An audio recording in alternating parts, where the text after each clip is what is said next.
And we are live, Bobby. The magic continues to happen. It continues to happen.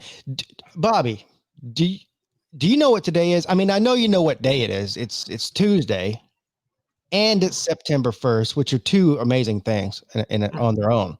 But do you know what else today is? No, I don't. You want to take a wild guess?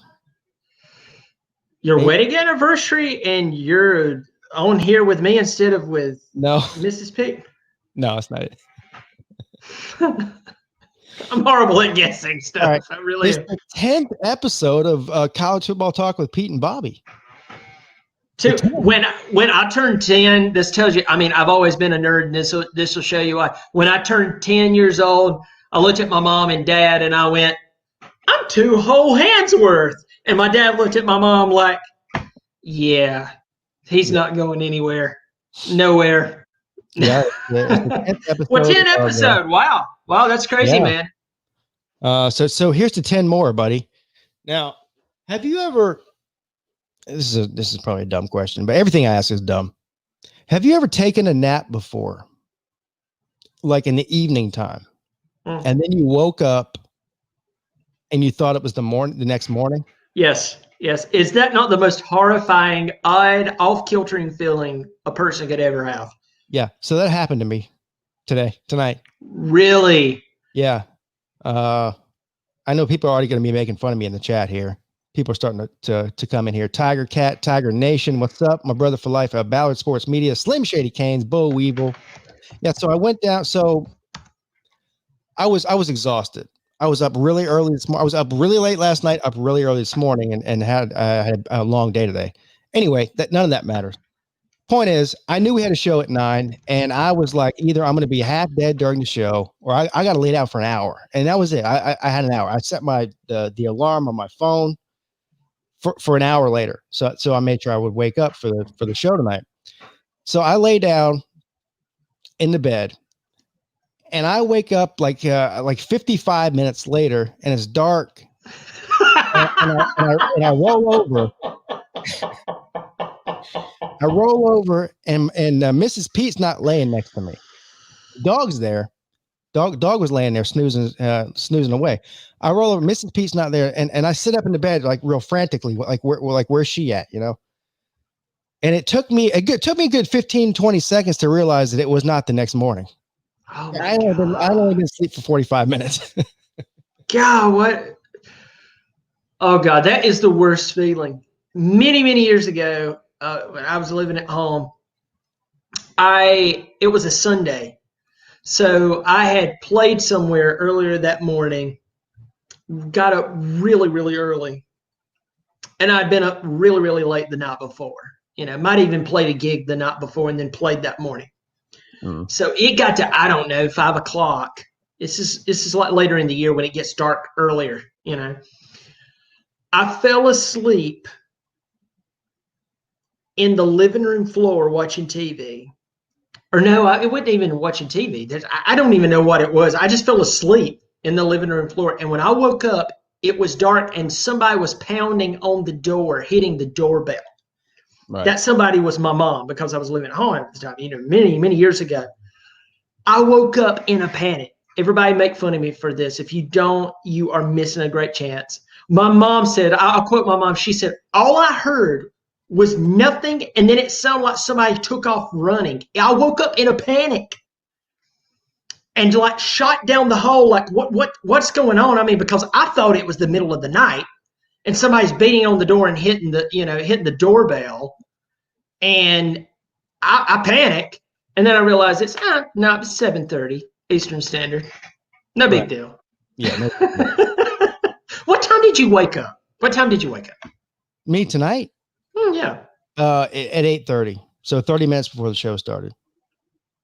Well, you seem quite cognizant. I mean, it's not like you're groggy or anything. Well, that you haven't seen how much caffeine I've had in the past 30 minutes either. But, I don't know if you happen to. I know you're working today, but today I had the first show with Uncle Lou, the Lunch Money show at noon over on his channel. I did see that, and I thought that was quite a perfect name for the show. That's Well, perfect. It's a perfect name. But I went out. I went out this morning to the grocery store at 8 o'clock in the morning, nonetheless, to buy a bottle of champagne for a gimmick to have a toast with him and shoot a bottle of champagne off. Well, it ended up going better than I thought it would. The problem was at noon, I started drinking champagne. That's the problem. That might have something to do with the nap. Just a little bit. Yeah. Just a little bit. What champagne did you get? So I don't know if I have the bottle in here still. I don't. It was Barefoot. Have you ever had Barefoot wine before? Yeah, I have. I mean, dude, I have this accent. Of course I've had Barefoot wine. Yeah. Well, Barefoot wine's good. Yeah, it is good. Yeah, sure. But yeah, it was a bottle of Barefoot champagne, a Pinot Grigio champagne is what it was, which I'd never seen before. Because first of all, I don't buy champagne. I don't drink champagne. Normally, sure. Unless it's a special occasion like it was today. But that's what it was. And it was good. I'm not going to lie. And I don't like champagne, really. I think it's too sweet. Really? Now, I'll tell you what I drink. A lot. And since I've cut back on the beer for the whole cholesterol thing, and I'm about to go on vacation, so I will be drinking beer. I will be eating red meat. I will be eating hamburgers. I will be eating things that probably by the end of the week I will have a stroke, and it will be worth it. Now I'm just joking about that. But anyway, I drink Prosecco. And I love it. It's great. It's got a little pop to it. It's not too sweet. Doesn't bother you. About champagne is just a little bit too sweet. I think I'm bothered by Tiger Nation, our good buddy. First of all, we love Tiger Nation to death. Tiger Nation's good people. Yeah. But I want to read this. Just want to say I love y'all, and it's a privilege to know y'all. We love y'all too. We love you too, buddy. This part right here, and I say this in the kindest way, really makes me want to. I'm on the second level of my house. It makes me want to jump out my window and see if that Weber grill out there will actually impale me enough to just end it all. He says, and Bobby's that new haircut is giving me tingles in my man area. I'm not going to that one.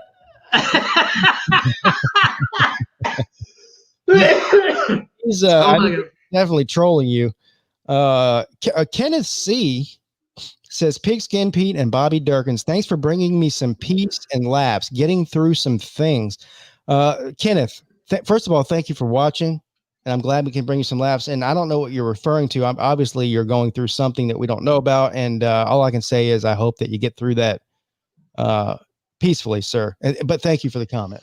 Absolutely, buddy. I hope everything's going good, and if it's not, we believe you get through it, and hopefully we'll say something tonight that'll make you piss your pants and put another foot in front of another. That's kind of how I am. I might piss my pants anyways. Dude, I wet myself all the time. But before I got up here, so I told you that did I tell you that we got a new dog? Did I tell you about that? Yes, you told me about this dog. And so first of all, I'm not an animal hater. Now, I know there's some people out there who's going to go off of my whole Bobby Durkins feline cat control agent, kill them all and stuff. We know that. So what? You're a cat killer. I mean, Bobby is. Right. Well, all right. I can't separate you and Bobby, but okay. I mean, yeah. So, but anyway, I have nothing against dogs, but I don't want another animal. And I'm going to be blunt. This is very daddish of me. It's just another expense to me. Yeah. I know there's a bunch of thumbs down. A bunch of people probably, think I'm an idiot for saying that. I am an idiot, but I just, so my wife, my 14-year-old and my 4-year-old in his almighty way teamed up on me. And after months and months of saying no, and we got a dog. And so he just pissed downstairs. Now, here's the funny thing. They know that I don't want the dog, so they are doing everything to make sure that I don't have to do anything for the dog. I don't know if what I love more, Pete. Do I love that I'm not having to do anything for the dog, or am I really enjoying being a spectator of how far they're willing to go that I'm not doing anything for the dog? Well, both, because I can tell you right now, in Pete's household, I am the dog caregiver. That's all. If it weren't for me, this isn't even a joke. If it weren't for me, that dog would be dead. I feed it. I let it out. I do everything for the dog, and I wish I had some help. Now, I'm not coming down on my family because it's really kind of my dog to begin with, but you were right though. Dogs are expensive, and that's why when you said last week that you had a new dog, I could see the fear in your eyes. Yep.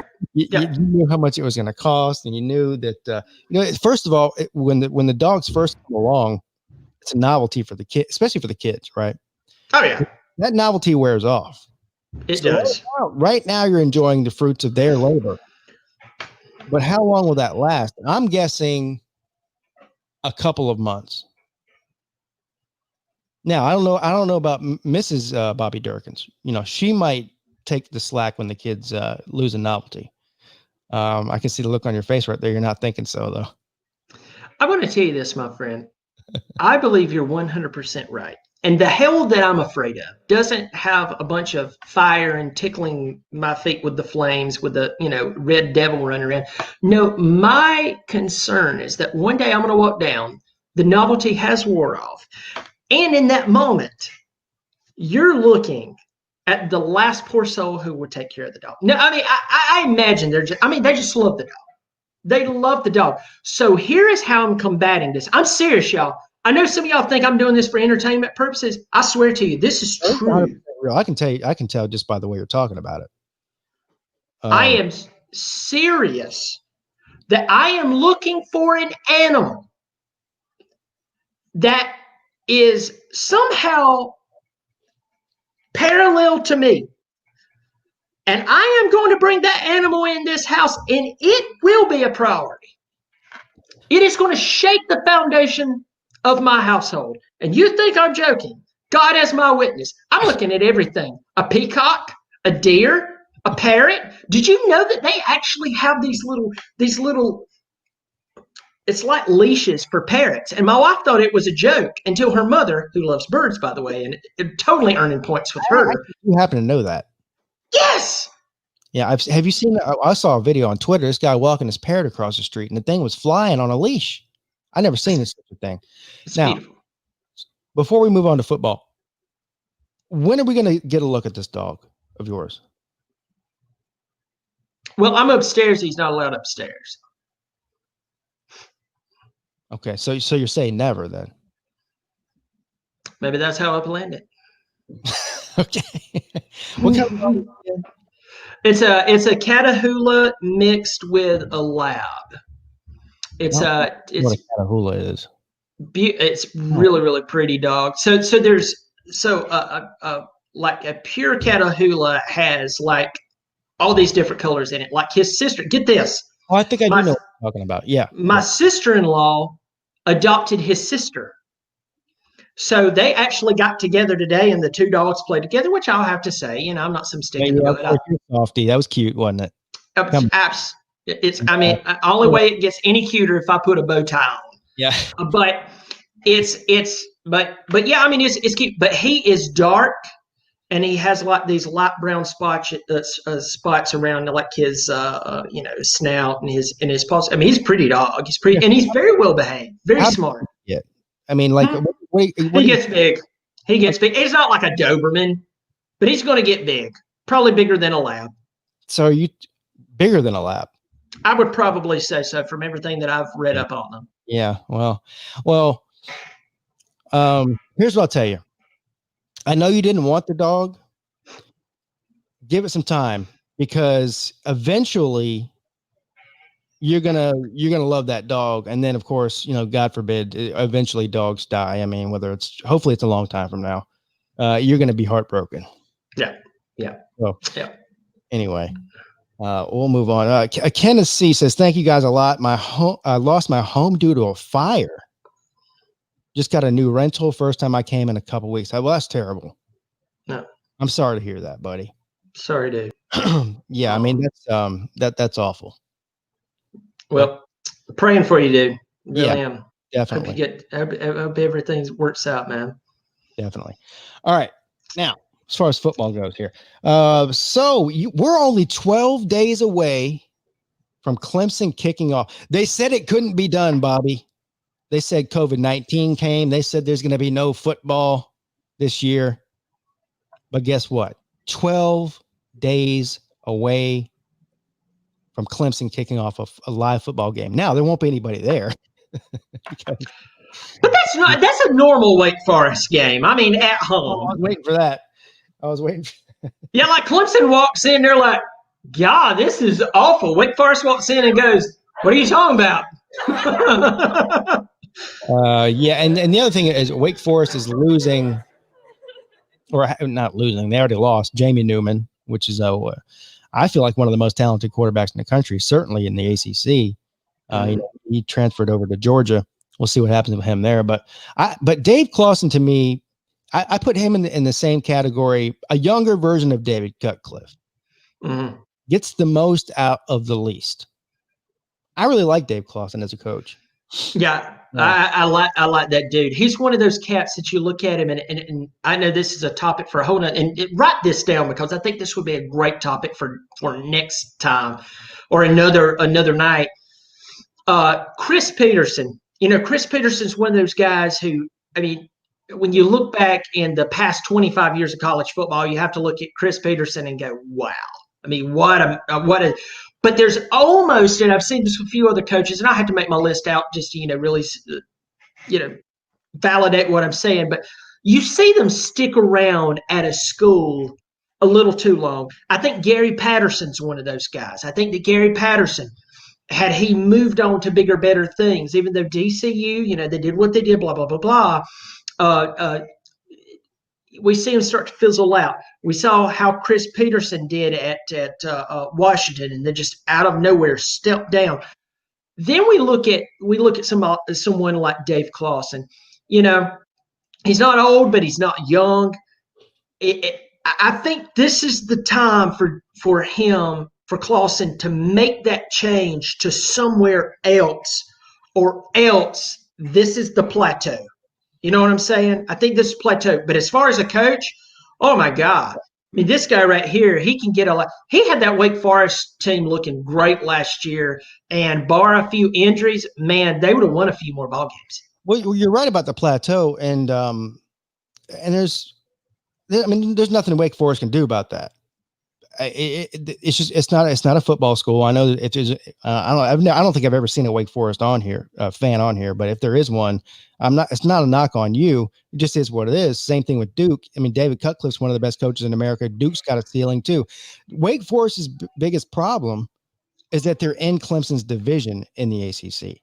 Mm-hmm. Now, I know that doesn't matter this year because, there's no divisions, but they're still playing everybody and they're still in Clemson. They're still playing Clemson, basically. Sure. But if Wake Forest was in the Coastal Division, they would be competitive. At least over the past few years, they would have been, for sure. So if you look at the lineup, you look at who pissed the floor in the Coastal. I mean, there's no way that you look at Wake Forest and go, oh, no, definitely. Really? No, Wake Forest, that was really well said there. And I'm not just, patting you on the head. I mean that. Their misfortune over the past few years is that they've been in the same league with one of the hottest divisions with one of the hottest teams in college football, period. Yeah. And they've been really good, quite honestly, over the past few years. Now Jamie Newman's gone. We'll see what happens. But they opened up as a 31.5-point favorite. Clemson did over Wake Forest, even with no fans in the stands. The game's in Wake, which I don't really know if that matters, honestly, either way. But do you have any feelings on the game at all? Or, I mean, well, here's the question. I don't know if there's much to unpack here. We know Clemson's going to stomp Wake Forest, right? I mean, I don't think anybody thinks any different. But do you see a chance that Wake Forest could even cover the spread? No. So what is? I've heard Surratt. I've heard Surratt. He's sitting out this year. Don't blame him. Mm-hmm. Don't blame him for that.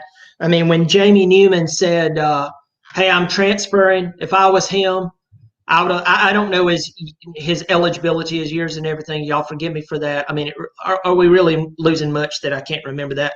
I would have looked at transfer options according to his eligibility. I would have been like, "Can I go to Georgia?" Because he is a really good wide receiver. He's sitting out You've got Newman gone. I could see this easily being a blowout for the Tigers. He will be. I'll have to wait more towards the end of the year to make a real determination. I'll say he'd definitely be a top 10 wide receiver drafted, maybe in top 5. That's how he's really good. Yeah. But he doesn't have Jamie Newman there anymore, so we have to see what happens with that. Who asked me a few minutes ago? Tiger Nate wanted to know, who do we think is going to meet Clemson in the ACC championship game? You want to go first? Well, I think it'll be Notre Dame.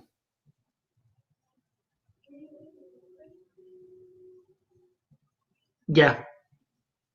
Yeah. I think that will turn out to be a classic, for at least for ACC, for the ACCers out there like you and I.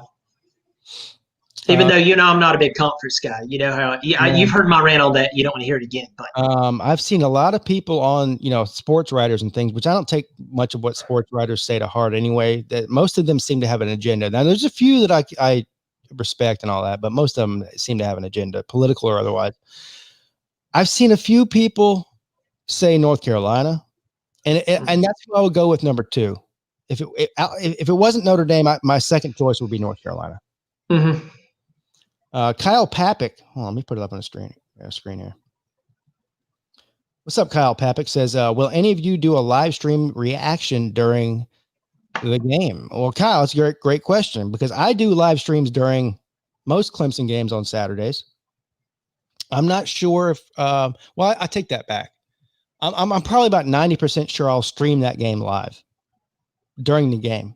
So yes, you'll get my in my real time reaction from it.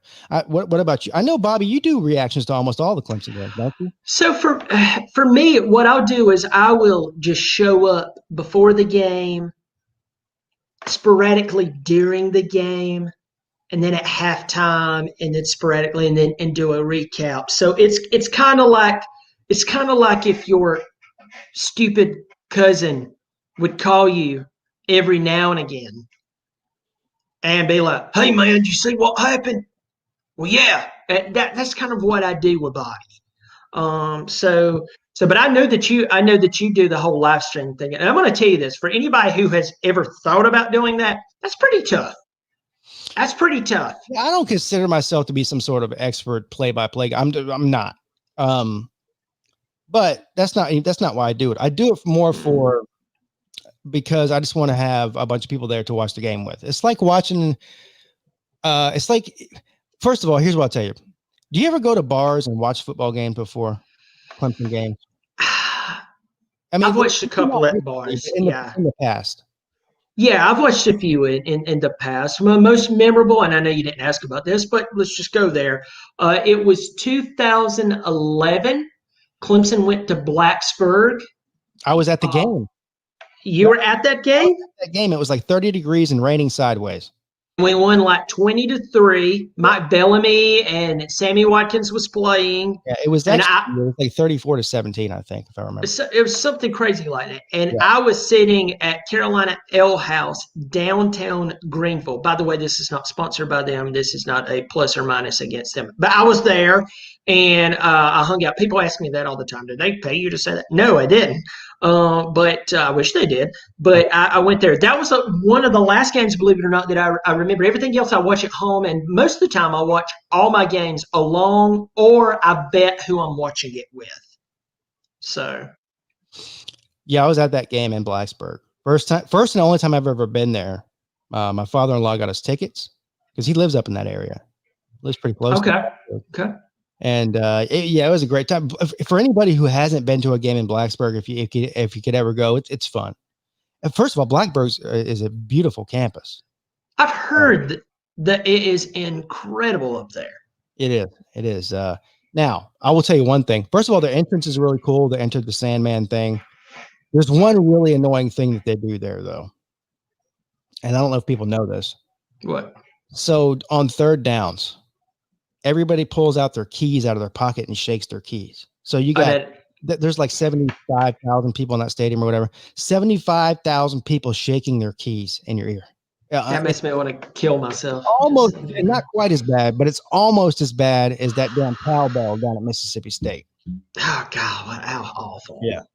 How awful! Dear God, I tell you this: when Tyrod Taylor and Virginia Tech came to Clemson, I went to the game. I was sitting in the upper deck. I was sitting so high, I had to have a mountain goat lead me to my seat. It was snowing. I got up there, and I was sitting near the Hokie section. And every time they would get a first down, they would get, "Go Hokies!" And there was this girl beside me who you could tell she was definitely nowhere near the South. She was definitely not from the South whatsoever. And that's totally fine. But it was just the way that she said for like 60 times in that game, "Go Hokies!" that made me want to jump off the back of the top of Death Valley and just end it all. And I heard her annoying. Today, I imagine that if hell was full and I was sentenced there and I had to wait in a waiting room for hell, her voice would be playing over and over saying, "Go Hokies." Oh my God, what an awful. I'm sorry, man. It's traumatic stress. Maybe it's the dog. Yeah. I see Carolina Jackpot's in here. I see who he's pulling for. Another team who's going to lose to Clemson. Oh, he might be one of my favorite Gamecock fans. I like him. Good guy. I do like him. He says go Deeks. Of course that's to be. We don't know that's going to happen. The other thing he said was there's no way that Virginia Tech Stadium holds 75,000 hipsters.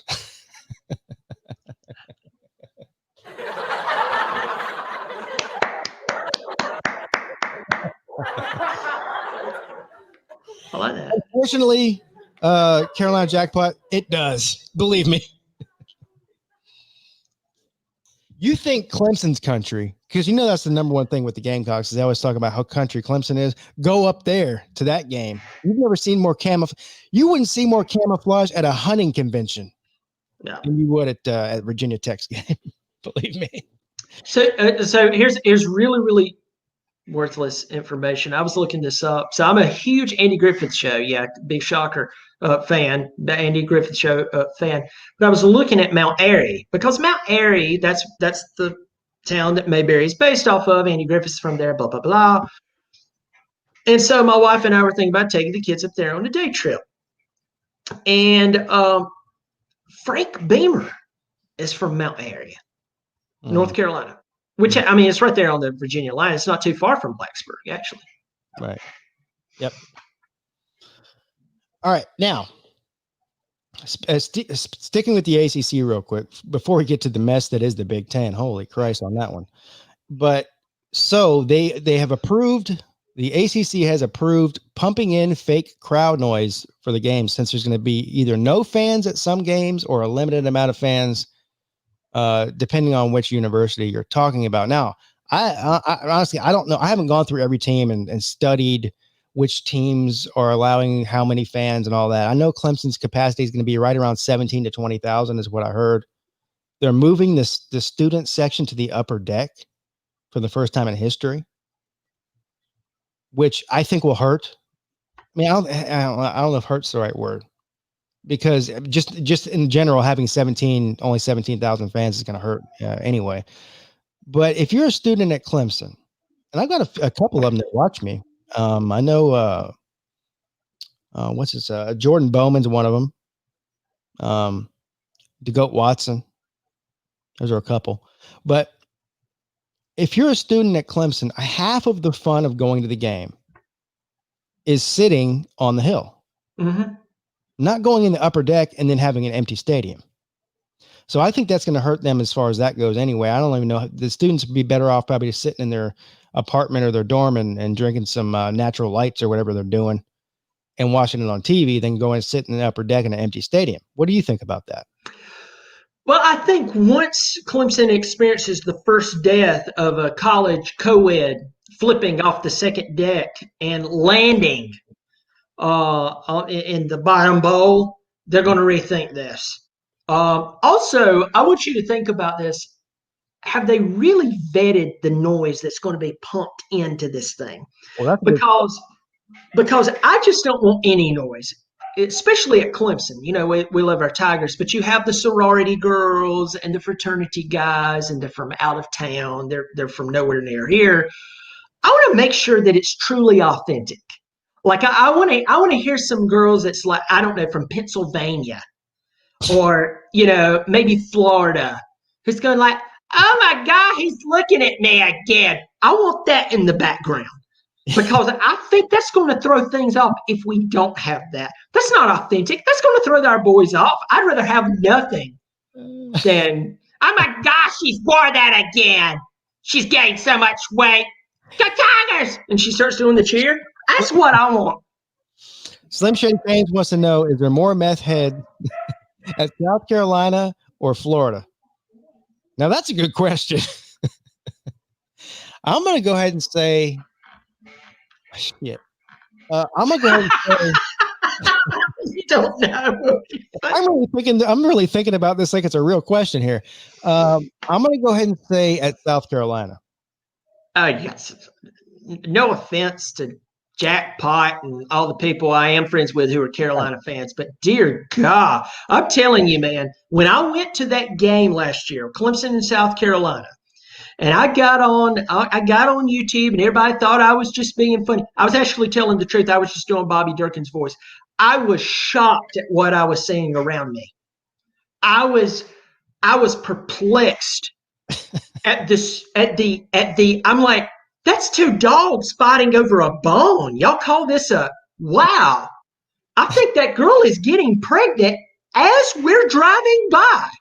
And y'all call this a pregame? What is this? This is like horrible. I would say, as far as college campuses go, I think there's more meth heads in the Columbia area than Gainesville. But dear God, yeah. Compared to two states, though, well, just by numbers alone, I mean, there's a lot more people in Florida than there is in South Carolina. So I'd say Florida has more meth heads in general. Actually, I think Florida might have more meth heads in general than per capita than any place in the country. But outside of the places like Miami and the major metropolitan areas, but the rest of Florida, I mean, there's a reason that there's this whole Florida man, all over the internet. There's a reason for that, and that's the reason. There's a local radio. I say local, but I mean they're an hour from us, up in Asheville, North Carolina. There's a country station, and every morning they play what's called the dumb A of the day, and it's dumb criminals. Mm-hmm. And the majority of them, and when I say the vast majority, I'm talking like 95% of them is from Florida. I mean, it's just like an overwhelming amount of dumb criminals from Florida. It's amazing. Hurricane Zoe, otherwise known as Alonzo, is in the chat. What's up, buddy? Hey, pal. He now I will say so he knows better than we do. So Zoe is a Hurricanes fan, obviously, but he lives in Columbia. So he has to deal with what we don't have to deal with. So luckily, you're north of Columbia. I'm south of Columbia. Yeah. But he's lived in both states. I've never lived in Florida before. I mean, neither. He says there is not more meth heads in Columbia area than in Gainesville. Not even close, he says. Nowhere near close. All of Gainesville is meth heads. Now, there's another thing to consider here. He hates Florida. I mean, the Gators. That's one thing consistent about he and Slim Shady Canes. You have to always consider that variable in their argument. I'm gonna have to take his word for it because he knows better than me. I've never been to Gainesville before. Yeah, never. I just don't know how he survives in Columbia. I mean, forget the Gamecocks. Forget the Gamecocks. That might be and you live in the on the coast. I'm up here in the upstate. I do believe that is the hottest place, not only in the state but around. I'm telling you, I don't know what it is. Maybe it's. First of all, today I went to the mailbox. I have one of those community mailboxes that's like 7 or 8 houses down. But the whole neighborhood has you have to have a key to go to your mailbox. They don't have mailboxes around here anymore, which is weird. I walked to the mailbox. Took me all of 8 minutes to walk there and back. I had to change my shirt when I got back. It was hotter than the 7th circle of hell. Now, Multiply that by 2, and that's Columbia. That is Columbia. At least where I am, you have a little bit of a sea breeze coming off of the ocean, and at least where you are, you have a little bit of the mountain air. It's a little bit cooler. You get into Columbia, South Carolina. There's no sea breeze. There's no mountain air. It's like a sauna for meth heads. And then you have the stench of them losing. It's like taking a salad and pouring some dressing on it and just tossing for like 30 minutes. It's just everywhere. It's just spread evenly. You can just smell. Yeah, they never win here. In the words of the great Uncle Lou, he said, Columbia smells like fried butter and disappointment.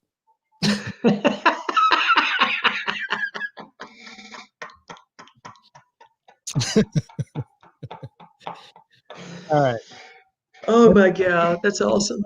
How's George? What's up, George? What's up, buddy? So, speaking of Gainesville, if I was ever going to run from the government in any facet, I would contact George. I just have this feeling.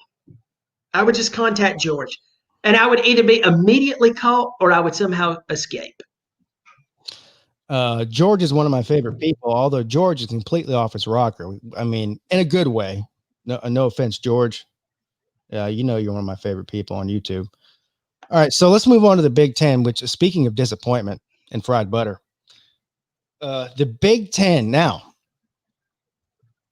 How long has it been now? It's been about a month, maybe, or 3 weeks to a month since the Big Ten announced they're not having football in the fall.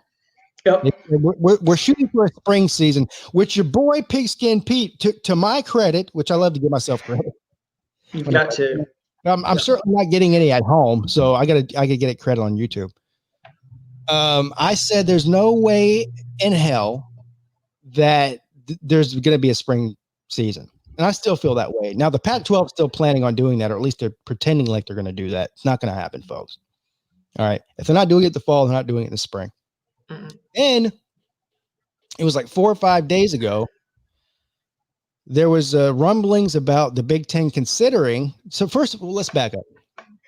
First, Nebraska is suing the Big Ten for not having a season. There's a ton. I mean, understandably and predictably, a ton of backlash, both from the athletic directors, university presidents that didn't vote for this, and then the fans, which is probably more than the biggest backlash is from the fans and the players and the coaches and everything else. So what they said was, now we're considering playing or starting our season the weekend of Thanksgiving, which is totally pointless. So I'm no mathematician, never claimed to be, but I can do simple math. What that would mean was, even if you only had an 8-game season, but they have a 9-conference game schedule planned, that would put them into the first week or maybe even second week if they had 2 buys of February before their regular season ended, which would put them completely out of the conversation if there's any sort of bowls or playoff talk. And if you're Ohio State, you're sitting back going, yeah, okay, well, we want to play, but we want to be in the playoffs because they feel like they have a team that can win a championship this year. And I agree. I think they have a team that can compete for a championship this year. Then today, and forgive me, some people in the chat might be able to tell me more about this because I'm a little bit out of the loop as far as this is concerned, but I don't know if the Big Ten commissioner met with Donald Trump or something today, or had a phone call with him. And then all of a sudden now they're talking about starting the season in October, like the second week of October, which mathematically, if they did an 8-game season or maybe even a 9-game season with 1 bye, they could still be in the conversation with the rest, the other 3 conferences that are playing, the Big 12, the ACC, and the SEC. By the time the playoffs came around, they could still conceivably make that work. Here's the bottom line, Bobby. The Big Ten has made a huge mess out of things, and they stepped in it. And now they are backpedaling. Here's the thing. Here's the problem with this. They said, based on the evidence that they had a couple of weeks ago, it was just unsafe for kids to play in the fall. And that's all there was to it. And then they started criticizing the ACC and the SEC and the Big 12 for not canceling. Mm-hmm. And now they are backpedaling faster. I mean, as fast as you can imagine, and trying to figure out a way to make football happen in the fall. Now, I will say this. I do hope that they do play in the fall. Mm-hmm.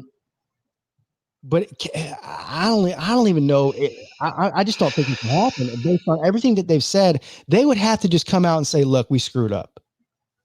They'd have to admit complete defeat and say we screwed up. And I just don't see that happening. Football, especially at that level, is too political. And when's the last time you've seen people in the politics admit they're wrong?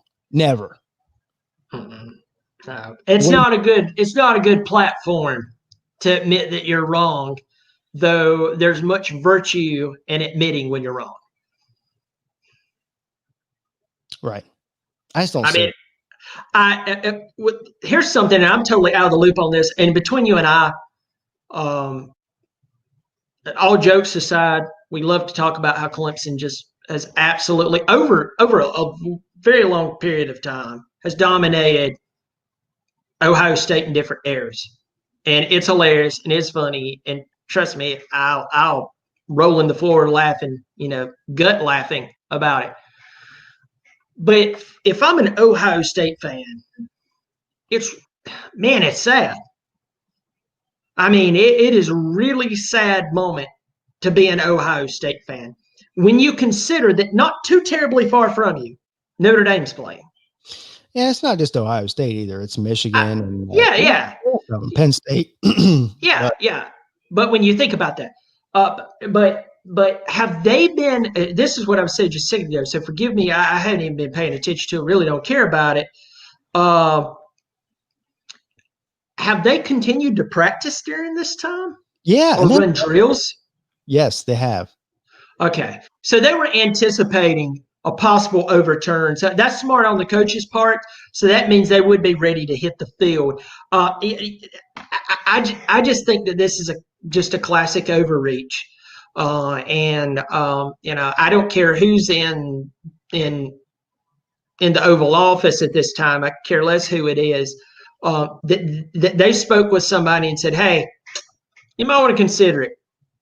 Just consider it. Think about it. However that conversation went, who cares? Who absolutely cares? Remember, take his name out of it." I think that right now that would be a great move for them. But I agree 100% with you. I believe that pigs will fly before the Big Ten plays football. So we've got about 15 minutes left here. I've got somebody just texted me, and they really want to come on and talk to us. Is that okay with you? Sure, man. All right. So I just posted the link in the chat. Now, I guess anybody. I don't want to turn this into 18,000 people on the stream. So unless you're the person that just texted me, please don't come in. and I say that respectfully. What happened if I was the person who texted you? Well, that's bizarre. That's bizarre. That would be bizarre. And plus, I know it's not you. So, and in the meantime, here he is. Hurricane Zoe, my man.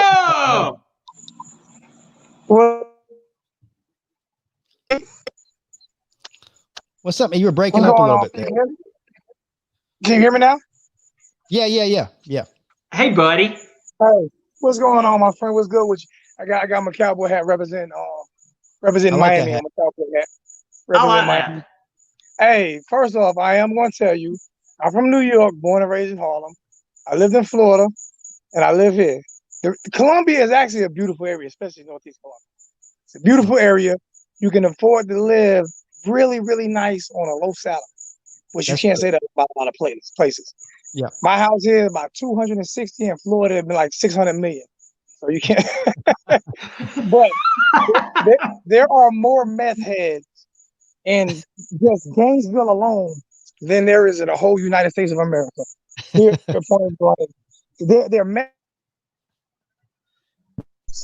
That's all they care about is meth heads and pontoon boats. And you just look at the football team. Everybody say what team has most criminals? Come on now. They had a man on death row.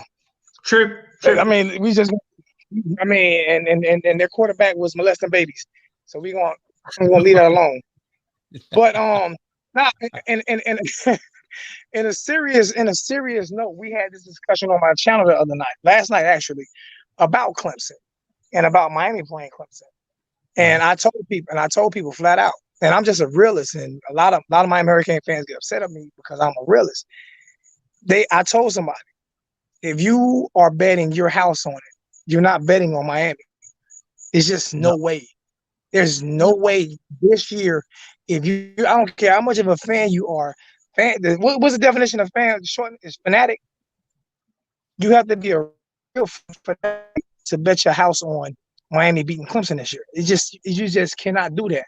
Now you can say maybe 2-3 years down the line, you might be able to, make that argument, but right now you just can't because Clemson's coaching staff is intact for 8 years.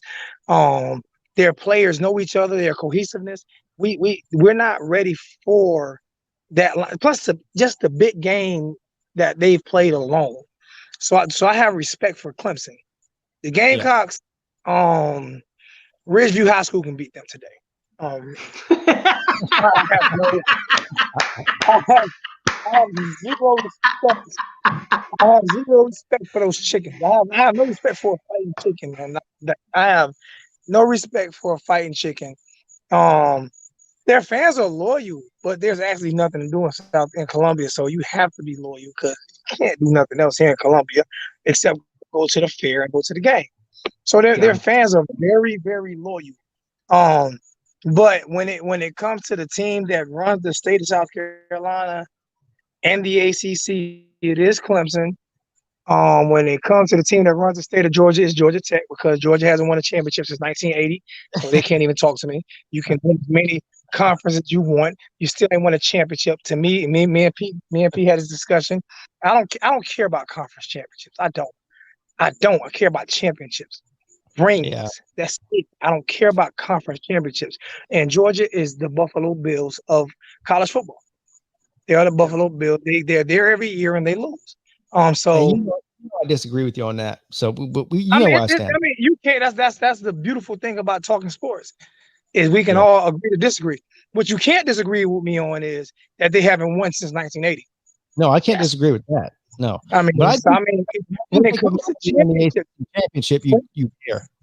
When it comes to championships, Clemson has 2 recently. Since 81, they have 2 recently. Georgia has had all the opportunity in the world to win and have not won in the weakest conference in the SEC. And they let Missouri come in and win 2 years in a row, back to back. I mean, they did a Drake on them, back to back. They did a Drake on them.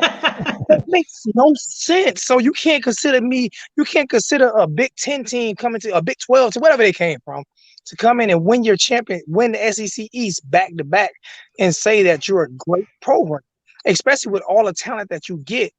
But you have Herschel Walker is probably the only Hall of Famer. I can't wrap my hands around it. But all respect to Clemson. Clemson and Florida State has held the ACC up for the past 20 years. Miami needs to get there. I think we're getting there. You know what I'm saying? I think we have the talent. The coaching is questionable because they're young, but we will see when the season starts. I think the only games that we can lose this year is to Clemson and Florida State. Florida State is always going to be tough for Miami. I don't care if they're 1-15 or whatever. It's always going to be a tough game with Miami and Florida State. But I don't think talent-wise, just look up the roster. There's not a team more talented in the ACC than Miami except for Clemson. So I'm very optimistic about this year. But at the same time, I'm not stupid. So no, I would not bet my house on it. I bet a cupcake on it, but I would not bet my house on it. There's no way. Clemson are the team to beat. Except for that game against LSU last year, they showed some weakness, but every great team shows weakness. It's all about how you bounce back from that. Clemson, they reload. What was it? Last Friday, okay. I think. I don't know if you saw my show on last Friday. Probably didn't, but Slim Shady Canes called in, and we were talking about Miami, like we normally does when he calls in. And I was high on Miami for most of the offseason, but once that defensive end, what was that guy's name? This side out, this Russo. Out? Yeah. Russo. Yeah, we're loaded. I know you are. We're loaded at the end. We're loaded at the end. We are loaded. I've got Miami finishing third in the ACC this year, and I'm willing to bet my house on it. We finish at least second. I'll bet my house on it. I'll bet my house we play the ACC championship. I'm not betting my house on it. Listen, we are low. It's a reason why Russo left too, because like he's going to be a high draft pick, but Miami is loaded at defensive line. Like, we are loaded at defensive line. Huh? You want to make a bet? You want to make a bet? Now, and again, like a friendly bet, or we can make a bet. Something small. Yeah. I'm not betting the house, buddy. Okay. What's your best liquor? What's your favorite? I'm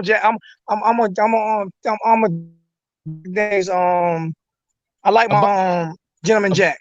All right, we'll do that. Bottle of Gentleman Jack. You want to do that? That's cool. We can do Gentleman Jack. I'll see you at the ACC championship game. I'll see you in Clemson first. I'll be there for that game. All right, so a bottle of Gentleman Jack. I'm going to say that Miami doesn't make it to Charlotte. You're going to say that Miami does make it to Charlotte, and we'll bet a bottle of Gentleman Jack on. Yep. Okay, great. Yep. Now, I'm not going to bet on the score of the game because we added up last night. I think it was like 98-3. That's what we played Clemson. So just make it. Not betting on the score of the game. Just make the bet is just to make it there. Yeah, I'm not betting on the score though because I added up. It was 98-3 last time we played y'all. So I'm not putting no bets. I'll tell you. Okay. I'll tell you this with Miami, and I've said this 100 times. I've taken a ton of shots at Miami on my channel. Taken a ton of shots at them. Here's the reason why I've taken shots at them. Now, first of all, they've won a national championship way since Georgia. Georgia's my favorite to take a shot at. They're just so easy. I mean, they're so confident, yet they hadn't won a national championship in 40 years. So that's just you know what I'm saying? I was still drinking a bottle. Exactly.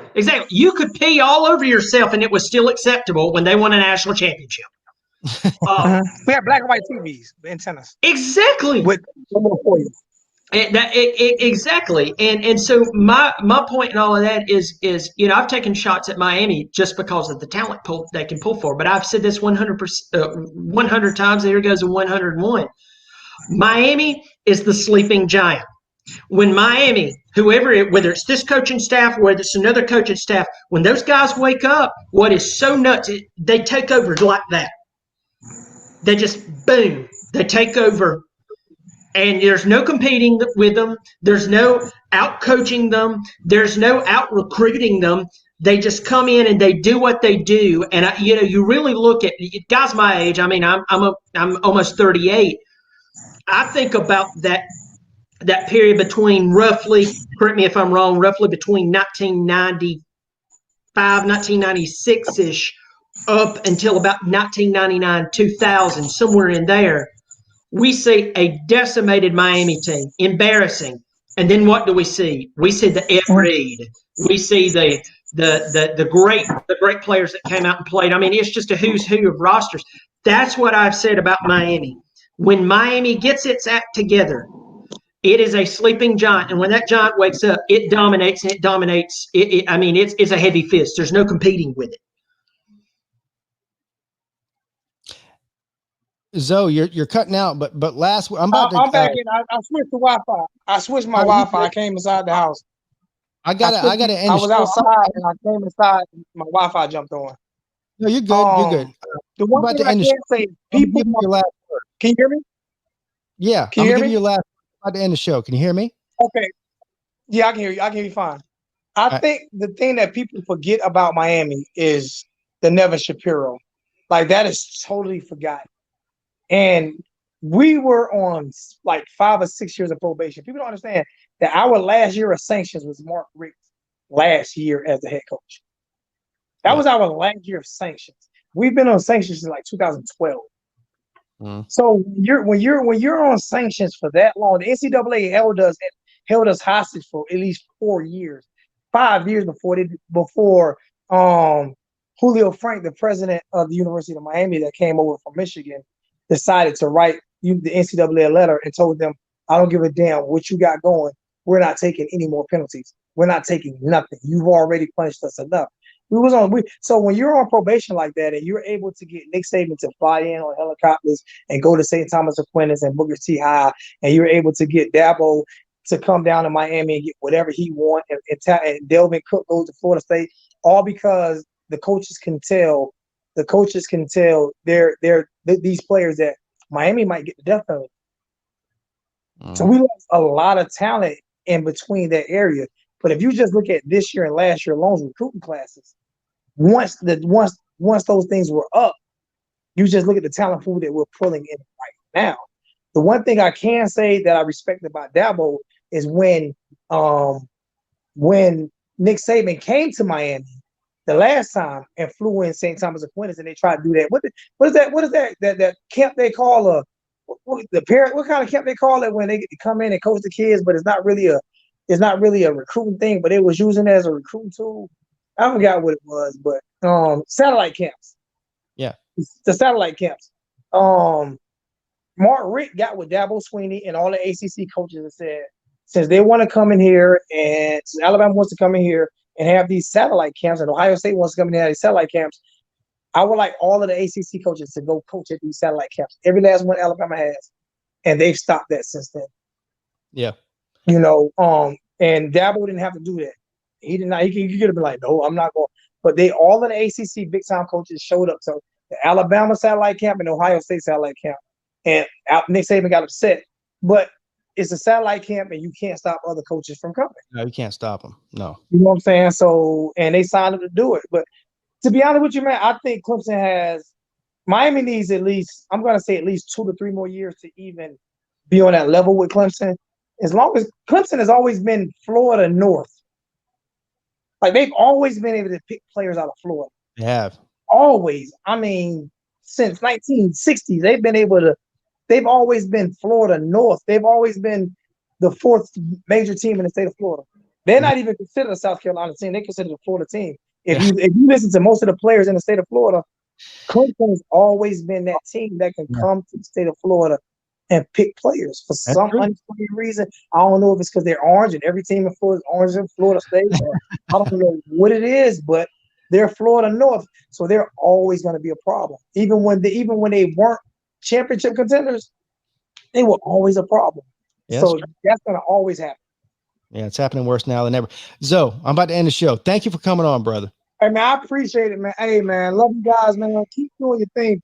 I'm going to tell you this one story. Real quick, one story. I came on Pigskin Pete, since I me and Pigskin Pete met. Came on the channel one time, and I talked trash. I came on the channel talking trash one time. He said, man, don't worry about my damn channel. Worry about you. I love you guys. We've been good ever since then, haven't we? That was the best comment ever said to me. Yes, I got to respect him for that. I have to respect him for that. So, love you guys, man. Y'all guys be safe, man. Right, thanks, good to talk to you, buddy. Happy holidays, man. All right, you too. Hurricane Zoe. A lot of fun, man. Hurricane Zoe is something else. There's one thing about him that I like. Well, there's a lot of things about him I like, but the main thing I like about him is he's never not going to tell you what he doesn't really think. There's no doubt about that. Yeah. Anyway, Bobby, I don't have any more champagne. I already popped it for this morning's show or this afternoon show. The 10th episode of College Football Talk with Pete and Bobby's in the books. You believe that? Man, things like the stars that will come by every 400 years or an asteroid that comes by the planet, that's how I'm feeling right now, Yes. It's like Halley's Comet. Yeah. Yeah. Hers too. I love it. Anyway. Do you know what's crazy is this Wake Forest game, which I know we'll have a show next week. So I'm taking a late vacation. I'm going to be in Cherry Grove. And so the first game, I'm not even going to be home to watch. I am going to watch it. Obviously there's a TV where we're staying, but I was just telling my wife about that. I said, think about that I am going to be out of town to watch this game. But man, I'm excited. We need football. We do. We need this bad. Turned on CBS Sports this past Saturday, and they had. Did you see that thing that they put on? Did you see any of it? What? CBS Sports on just regular CBS did like a precursor to the season, and I was excited to watch some of it, and it was pretty. I mean, some of it was pretty good. Now the thing that they beat like a horse was like, and the pandemic. It's like, dude, we've been living in a pandemic for months. Okay, address it. Now let's talk about players. Let's talk about who's playing. Let's talk about the game. So that's going to be really, really heavy over the first couple of games. But I think once especially we can hit a stride, I think we're going to focus more and more on the season. It'll get people off minds off things, and I think it's going to give us a really, really good time. And we have been in such a bad way, whether it's politically or coronavirus or whatever. Just the country needs college football. I really believe that. So I'm looking forward to it. Bobby, you are a scholar and a gentleman, sir. And bring it every week. I will plan on seeing you next Tuesday at 9 p.m. And I'm planning on seeing everybody that's been in here tonight. Thank you for all the people that commented, showed up, super chatted, everybody. You're all amazing and fantastic. I think I can speak for both me and Bobby when I say that. Can't I? 100%, dude. Yeah. You're like a mouthpiece. Yeah.